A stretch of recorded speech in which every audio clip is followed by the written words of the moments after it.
title of this presentation is The Big Question: Environmental Misalignment and the Value War.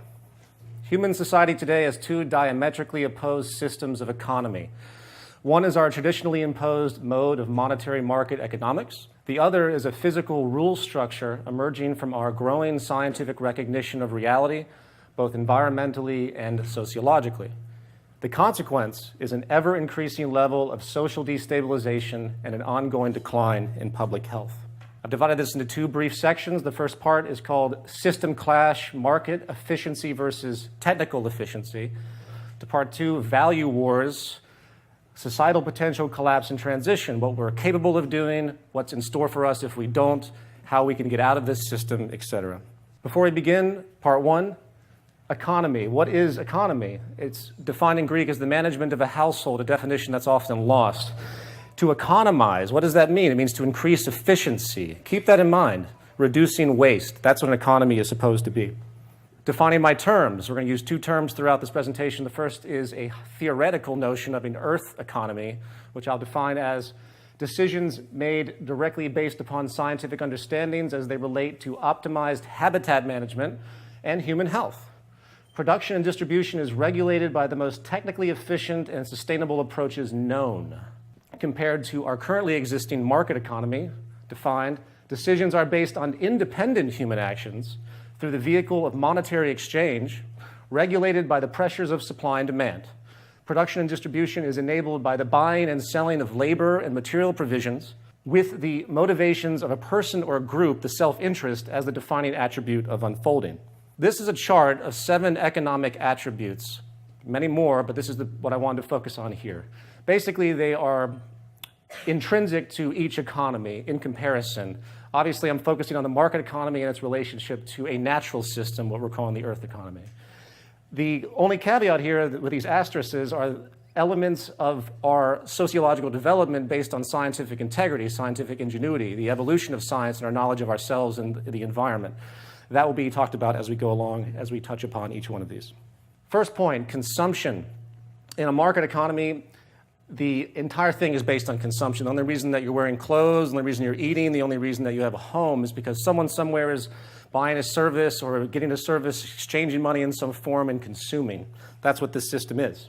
What does the natural world have to say about that? What does an earth economy have to say? Well, in all reason, the earth is a finite closed system. Preservation, not consumption, should be the ethos.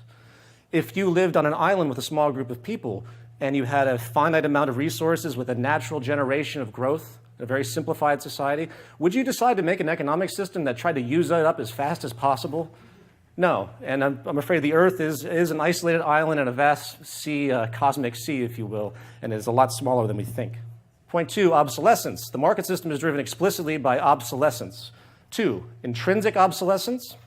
Intrinsic obsolescence being the use of cost efficiency, meaning that every good produced has to be inferior the moment it's made because the corporate institutions must save money at the very beginning of production to remain competitive against everyone else that's competing. Planned obsolescence, which is much more insidious, which is basically a form of fraud, even though it's completely codified and formalized as a marketing tactic, basically designs goods to break down under the assumption of repeat purchases.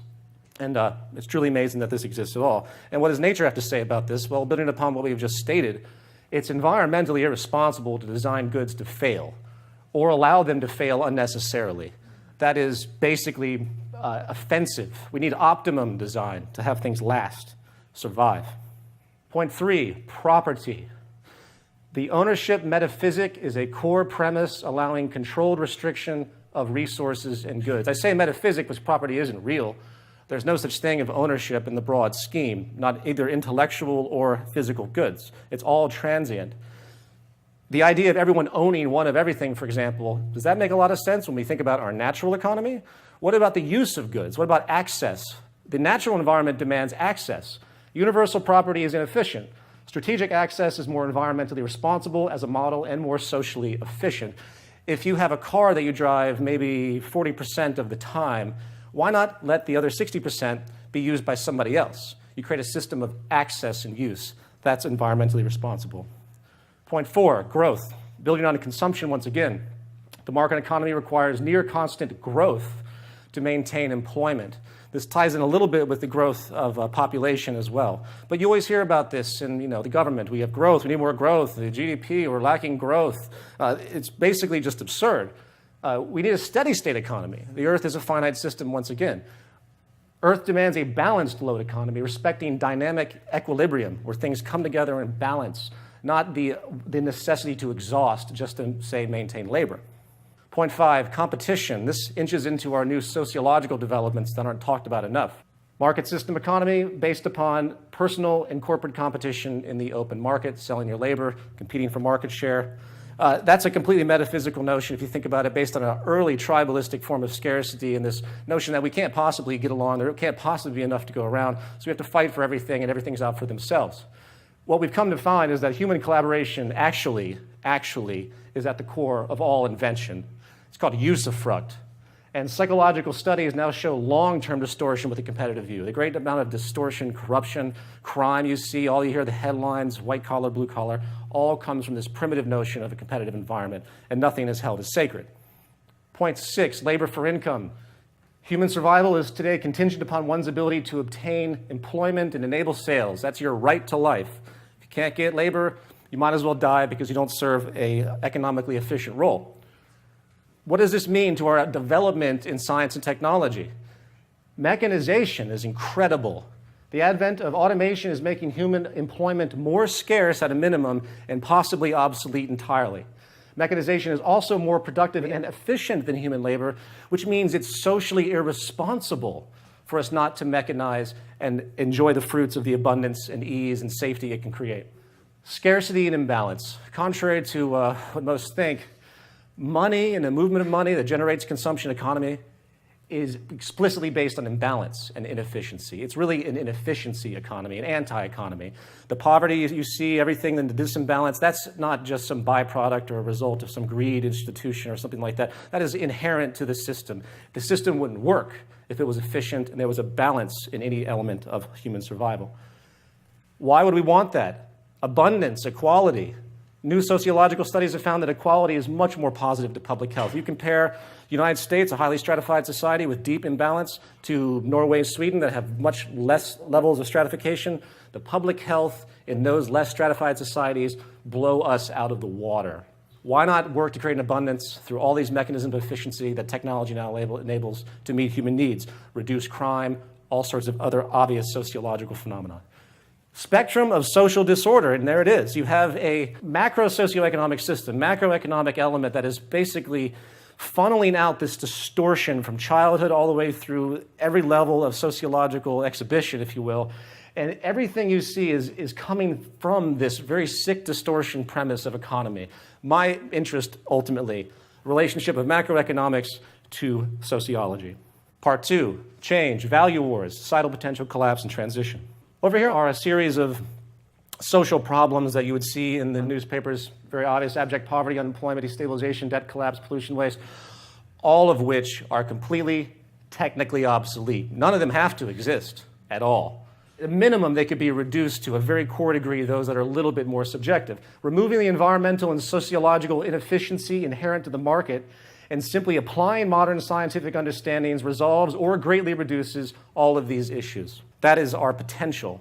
And since we don't maximize that potential, unfortunately, because of this framework we're in, we're faced with a unique form of collapse that many are not talking about enough. There's 3 nails in the coffin as far as I'm concerned. Unemployment. Sorry to say, based on the way things are going, you're not going to see percentage employment levels that you've ever seen in the past for the human population. It's over. Energy costs, only going to rise from here on out. We live in a hydrocarbon economy. There's absolutely no investment or true intention of the government or corporate institutions to move forward with any type of renewables that will replace the current massive infrastructure we've created, and far too much money will be made as the system fails because of the scarcity of this thing. Debt failure. Am I the only one laughing at the fact that there's this fictional notion of debt that's like dominoes knocking down countries one by one?